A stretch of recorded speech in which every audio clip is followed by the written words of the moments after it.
जानकारी दी।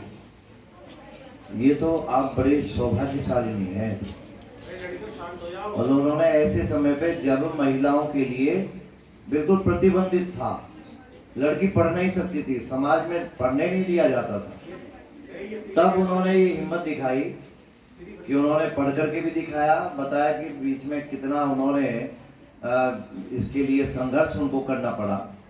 तो विश्व की पहली महिला शिक्षक है और शिक्षिका है और पहला विद्यालय स्थापित करने वाली जो ज्योतिबाई जी हैं, उसके नाम से उनको जाना जाता है। तो यहाँ केवल यही आपने सार निकाला होगा। कहने का तात्पर्य यह है कि जिस समाज में लड़कियों के लिए पढ़ने का लिए कोई स्थान नहीं था, उन्होंने वो राह खोली और एक आदर्श बनी। और आज तो ये समझ लीजिए कि आप विद्यालय में भी देख रहे हैं कि लड़कियां ज्यादा हैं पढ़ने वाली, लड़के कम हैं।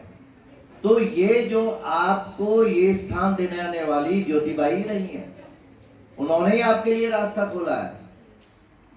लेकिन रास्ता तो खोल दिया, उन्होंने आगे आगे क्या संघर्ष करके क्या कीर्तिमान स्थापित किए।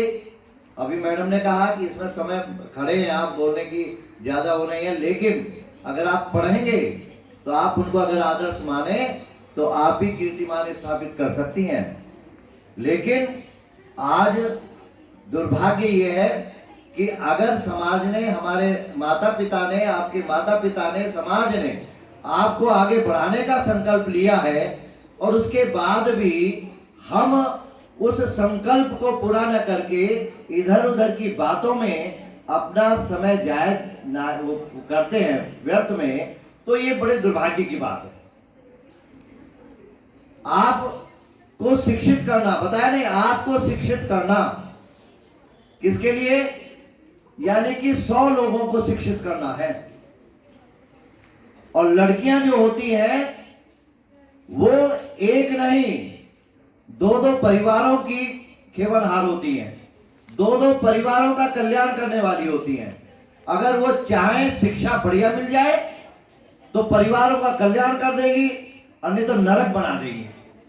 तो मेरा तात्पर्य यही है कि आप उचित शिक्षा ग्रहण कीजिए, संस्कार प्राप्त कीजिए, अपने माता पिता का नाम रोशन कीजिए, गुरुओं का नाम रोशन कीजिए और इस राष्ट्र के हित के लिए। आज राष्ट्र में लड़कियां एक से एक, अभी हमारे मुजफ्फरनगर की कल लड़की जो है खेल के उसमें जो है राष्ट्रीय स्तर का पुरस्कार उसने प्राप्त किया है।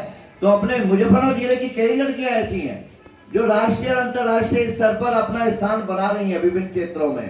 तो आप भी बना सकती हैं, लेकिन कब, ज्योतिबाई के आदर्शों पर चलते हुए, उनके जो संघर्ष किए हैं उन संघर्षों का। अब तो संघर्ष भी नहीं है, बहुत सुविधाएं सरकार ने दे रखी है। आज आपको कोई टोकने वाला नहीं है, आपको कोई छेड़ने वाला नहीं है, आपके कोई दुर्व्यवहार करने वाला नहीं है। उसके लिए बड़े इंतजाम है, बड़े संघर्ष है, केवल उठाने की, कदम उठाने की आवश्यकता है, आप उसका सामना कर सकती हैं। लेकिन उस समय तो कोई सुनने वाला नहीं था, कोई ईंट पत्थर मार रहा है, गारा मार रहा है, कोई सुनने वाला नहीं था, तब उन्होंने किया।